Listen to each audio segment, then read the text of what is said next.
La lutte contre la précarité énergétique est aujourd'hui un des grands enjeux de la transition énergétique et notamment donc d'aider un certain nombre de ménages à assurer l'isolation de leur logement. Il y a déjà un premier sujet, c'est d'abord de bien identifier qui est en précarité énergétique. Et là, le département, de par le réseau qu'il a de travailleurs dans le domaine social, a la capacité aujourd'hui d'identifier des gens qui sont susceptibles de recevoir des aides, mais des aides qu'ils ne connaissent pas et auxquelles ils ne savent pas accéder.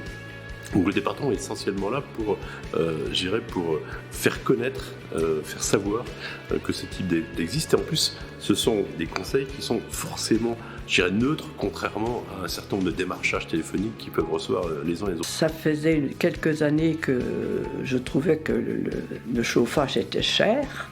Et puis ma foi, j'ai demandé une fois à l'assistante sociale si on pouvait faire quelque chose. C'est elle qui m'a un peu expliqué ce qu'on pouvait faire d'isolation. Voilà. On a isolé l'extérieur, les combles. On s'était terminé il y a 3 mois. Aider au point de vue papier. Ah oui, beaucoup.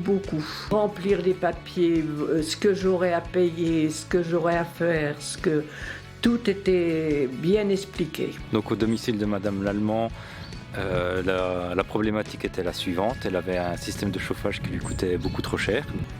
Donc on a fait réaliser une évaluation énergétique du logement en analysant la composition des parois, le système de chauffage, son ressenti personnel. Est-ce qu'elle ressentait du froid? Est-ce qu'elle avait des pièces qui étaient plus froides que d'autres? Est-ce qu'elle sentait des problèmes d'humidité?